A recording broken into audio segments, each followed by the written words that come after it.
मित्रांनो, स्वागत आहे आपल्या आवडते यूट्यूब चॅनल वैदिक ज्ञान मराठीवर, जिथे अध्यात्म, विज्ञान आणि ज्योतिष यांचा त्रिवेणी संगम अनुभवायला मिळतो.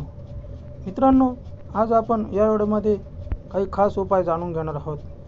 शनी अमावस्येच्या दिवशी म्हणजेच शनी जयंतीच्या दिवशी हा उपाय केल्याने आपली 7:30पासून सुटका झालीच म्हणून समजा.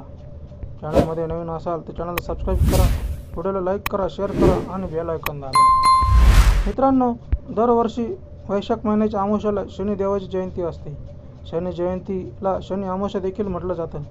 धार्मिक मान्यतेनुसार वैशाख अमावस्येच्या दिवशी शनिदेवांचा जन्म झाला होता.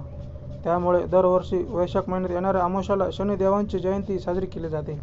या दिवशी भाविक मोठ्या संख्येने भक्तिभावानं शनिदेवांची पूजा करतात, तसेच व्रत देखील करतात. हिंदू धर्मशास्त्रानुसार या दिवशी शनी मंदिरात जाऊन पूजा केल्यास शनिदेवाची कृपा सदैव त्यांच्या भक्तांवर राहते. यावर्षी शनी जयंती 27 मे 2025 रोजी साजरी करण्यात येणार आहे. जाणून घेऊयात शनी जयंतीच्या दिवशी करण्याचे विशेष उपाय, ज्यामुळे शनिदेवांचा आशीर्वाद सदैव तुमच्यावर राहील. कोणतेही संकट तुमच्यावर येणार नाही.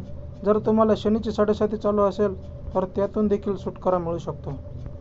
शनी जयंतीच्या दिवशी काय करावं?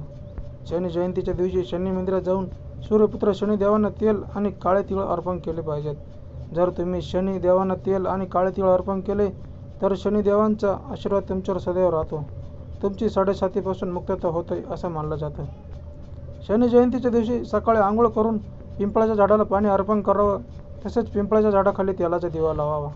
हिंदू धर्मशास्त्रानुसार जर तुम्ही शनी जयंतीच्या दिवशी पिंपळाच्या झाडाखाली दिवा लावला, पिंपळाला जल अर्पण केलं तर तुमची 7:30पासून मुक्तता होते असं मानलं जातं.